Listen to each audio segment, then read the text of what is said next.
and welcome to Study English IELTS Preparation. I'm Margot Politis. Today we'll look at the writing task in the essay section of both the general and academic IELTS tests. IELTS essay topics are of general interest and relate to current issues in society. You can expect to be asked about the media, education, environment, health, communication, technology, and society. Being familiar with issues in these general areas is important. Listening to English language media will help you develop a bank of ideas on topics like this. An issue in health could be about children eating too much and not exercising enough. You could be asked to discuss a statement such as, "Children's eating habits and lifestyles today are more likely to be harmful than beneficial." You should know the essay instructions. These tell you how much time you have and how much you need to write. You are instructed to spend about 40 minutes writing the essay, which has to be at least 250 words. With practice, you'll know without counting what your 250 words look like. You will also be asked to give reasons for your answer and include any relevant examples from your knowledge or experience. This is one of the instructions, so you need to follow it. Reasons are saying why you think something is true or not. You could write, "An increasing number of children are becoming obese because they are eating too much junk food." Reasons are supported by examples, like this. For example, aggressive marketing of such foods towards children is one of the contributing factors. Relevant examples are examples like this that are clearly connected to the question. Now let's look at an essay question and how to analyse it before you write your answer. How well you do this will help with your task response, which is one of the criteria used to assess the essay. Let's look at a question topic. Here's a typical statement. The ageing populations of more developed countries are going to cause social and economic problems for society in the future, especially for the younger generation. With this is something called the question task. To what extent do you agree or disagree with this statement? The essay question is always presented in this way as a statement followed by the question task. First, let's look at the statement. Read it carefully. The ageing populations of more developed countries are going to cause social and economic problems for society in the future, especially for the younger generation. You should ask yourself, who or what must I write about? Here, you have to say something about ageing populations, developed countries, society in the future, and the younger generation.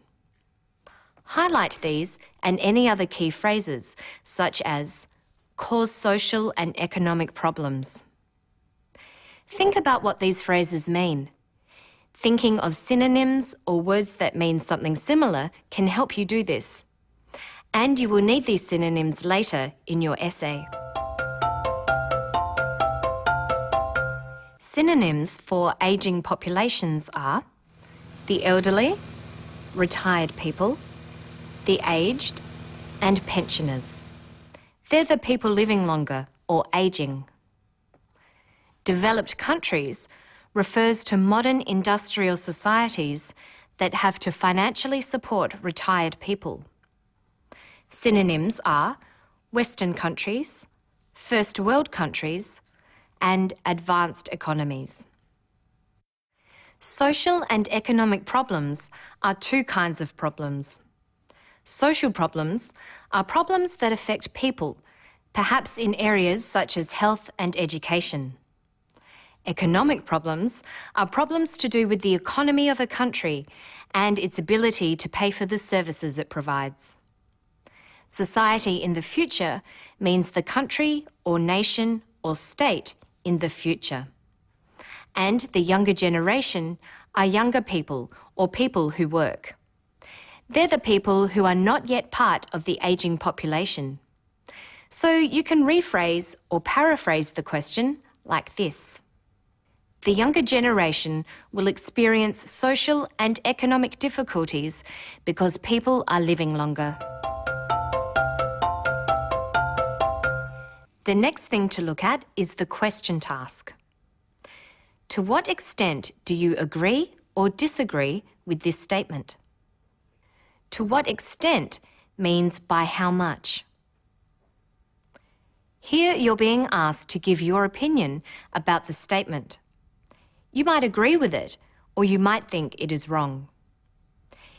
It's a good idea to reword this type of question into a yes-no question, like this. Do you agree that the younger generation will experience social and economic difficulties because people are living longer? Yes or no? You could think, yes, I agree completely, or perhaps, yes, I agree with some of this, but disagree with other parts of it.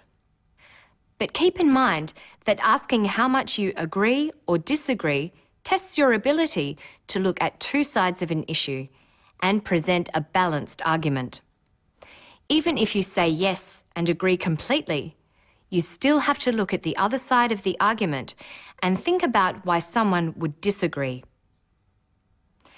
You would need to write 2 body paragraphs in an essay of this type, one saying what you agree with and one saying what you disagree with. In the conclusion of your essay, you would state your position on the topic. Let's look at another question.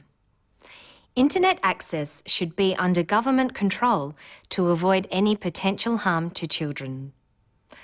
Who or what must you write about? The internet, government, and children.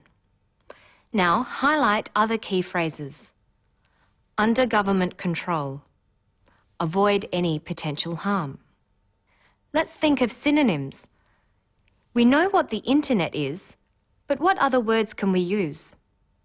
The net, the web, online, cyberspace. Under government control means controlled by the government. Other words for government are the state or the administration. Potential harm means bad things that might happen. Synonyms for potential are possible or likely, and other words for harm are damage and hurt. So we could paraphrase this statement as, the state should control access to the web to avoid possible damage to children. The same question task we looked at earlier can be used. To what extent do you agree or disagree with this statement? You are being asked for your opinion. What you need to do here is say what you think. The state should control access to the web to avoid possible damage to children. Yes or no?